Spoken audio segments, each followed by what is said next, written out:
안녕하십니까.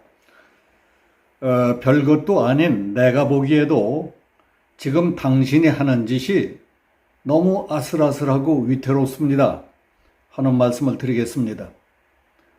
지난 2018년 9월 19일 평양에서 열린 남북정상회담 때 특별 수행원 자격으로 북한을 방문 중이던 우리 기업 총수들이 점심을 먹다가 날벼락과 함께 죽을 때까지 잊을 수 없는 수모를 당한 일이 있었습니다. 이른바 평양 옥류장 냉면 사건이었습니다. 우리 대업 총수들이 옥류장에서 냉면을 먹고 있는 자리에서 북한 조국평화통일위원회 조평통위원장 이선권이 벼랑간 아니 지금 목구멍으로 냉면이 넘어갑니까? 하고 소리를 버럭 질렀습니다. 그때 리선권과 같은 테이블에는 손경식 경총회장, 최태원 SK회장, 이재용 삼성전자 부회장, 박용만 대한상의 회장, 구광모 LG회장 등이 있었는데 누군가 냉면 좀 더 달라고 했다가 봉변을 당했다는 얘기도 있었습니다. 평양 방문단이 서울로 돌아오고 10여일 뒤에 국회 대정부 질문 과정에서 그 사실이 밝혀지자 리선권 개인뿐만 아니라 북한 집단에게서 받은 수모 모멸감과 분노로 저들에 대한 분노와 여론이 우리 사회에 들끓었던 기억이 아직도 생생합니다. 그런데 이번에는 양산 바스티유를 향해 지금 라면이 목구멍으로 넘어가느냐 하는 피 끓는 절규가 문재인의 귓전을 때리고 있습니다. 2020년 9월 22일 서해상에서 북한군에 의해 피이격 사살된 뒤 처참하게 불살라 버려진 해양수산부 공무원 이대준 씨의 형 이래진 씨가 문재인이 라면을 먹으며 찍은 사진을 보며 외친 한맺힌 절규였습니다. 그런데 4년 전 평양 옥류장 냉면 사건 때와 이번 양산 라면 먹기쇼 사건 사이에는 매우 크고 의미 있는 차이가 있습니다. 국가 귀빈들에게 모욕감을 준 북한 망나니 리선권에 대한 분노로 들끓던 우리 사회 분위기가 이번 양산 라면 먹기쇼에 퍼부은 이래진 씨의 절규 때는 오히려 치욕을 당한 문재인을 향해 손가락질을 하며 경멸과 저주, 욕설을 퍼붓는 분위기처럼 돼버렸다는 사실입니다. 이처럼 지금 우리가 겪고 있는 비극적이고 뼈아픈 상황은 이 나라의 대통령을 지냈다는 문재인 개인으로서 얼마나 쪽팔리고 씻을 수 없는 모욕이겠습니까? 국민들 교육과 정신심리적으로도 해롭고 국가적으로도 수치스럽기 짝이 없는 일 아닙니까? 그 소중하고 영광스러운 자리, 국가를 대표하는 최고 어른으로서 마땅히 국민의 존경을 받아야 할 자리에 있던 분이 이게 무슨 꼴입니까? 그게 누구의 잘못이라고 생각하십니까? 비난하는 국민들이 나빠서 그렇다고 생각하십니까? 대통령까지 지낸 당신은 아무 잘못도 없다고 생각하십니까?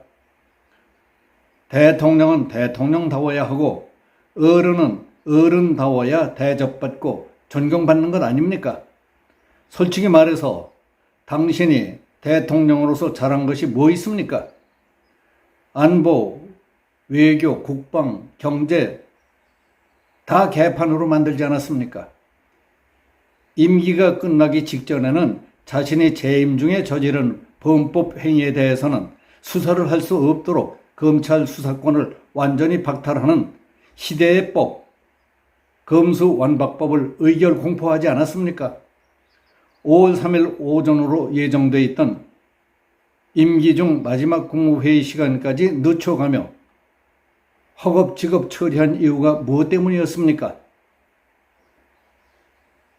나중에 밝혀진 것을 보니까 문 대통령이 마지막으로 그야말로 보통 사람들로서는 생각지도 못할 기막힌 일을 삽시간에 저질렀더군요.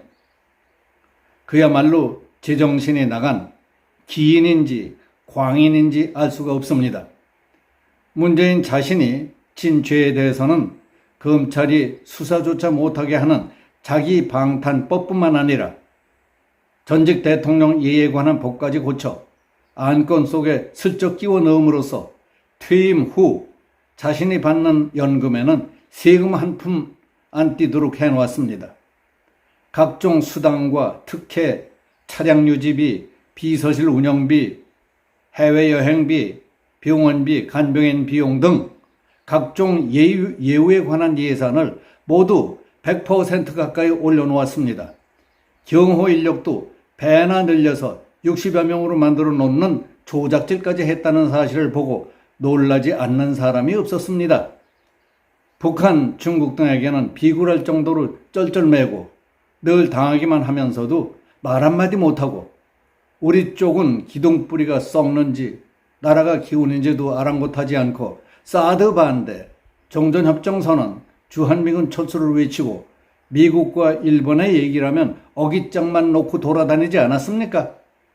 북한은 자나깨나 남조선 혁명과 무력적화 통일만을 꿈꾸는 영원한 우리의 적입니다. 적들이 우리 대통령을 삶은 소대가리가 웃을 일이다, 특등 머저리다, 심지어 대통령 수행에 평양에 갔던 귀빈들에게 목구멍에 냉면이 넘어가느냐 하는 치욕적인 소리를 했을 때까지만 해도 저놈들은 원래 상종 못할 말종들이라고 생각하며 차라리 분노를 씹어삼킬 수 있었습니다. 그러나 서해에서 피살된 이대진 씨의 형 이래진 씨는 문재인에게 보낸 성명서를 통해 더불어민주당이 대통령 기록물 공개를 당론으로 채택하도록 요청하든지 오는 14일까지 스스로 봉인을 해제할 것을 촉구했습니다. 그는 대한민국 국민의 한 사람으로서 당당하게 그 잘못을 바로잡을 것이라며 더 이상 국민을 조롱하는 행위를 절대 용서할 수 없다고 강조했습니다. 저희 가족들은 지난 문재인 정권이 3년 이상을 무자비하게 뒤집어 씌운 월북무리 때문에 말할 수 없는 고통 속에서 살아왔습니다.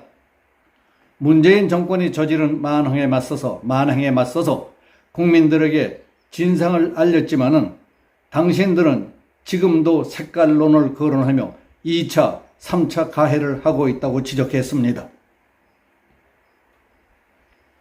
대통령 스스로 조카 편지에 투명하고 엄중한 조사를 통해 진실을 밝혀주겠다고 뻔뻔스럽게 편지 한 장 딸랑 던져주고 약속을 지키셨습니까?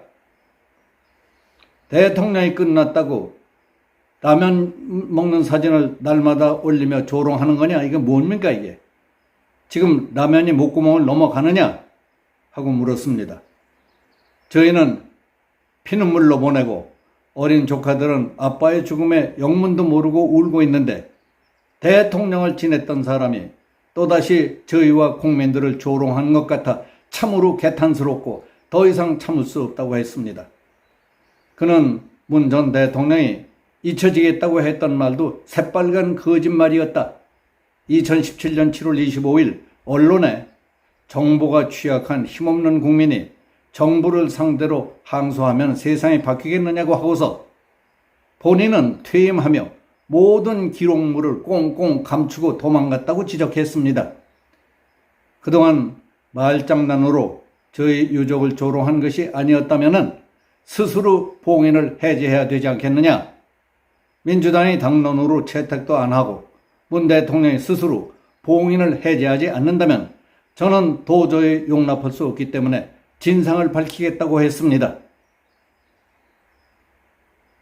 재직하던 동안 나라는 기둥뿌리채 흔들리게 해놓고 여기저기 진죄는 많아서 붙들려 들어가지 않도록 자기 방탄법 만들고 자자손손 잘 먹고 잘 살 수 있도록 퇴임 후 자기에 대한 특별 대우법까지 손질해 놓을 정도로 자기만을 위해 완벽했던 대통령 문재인, 세상을 우습게 깔보고 그러는지 모자라서 그러는지 알 수 없지만은 당신은 지금 세상에 대해 아직도 쇼를 하며 검소한 척, 자비로운 척하며 세상은 언제까지나 자기를 위해 있는 것처럼 착각할 때가 아닌 것 같소이다.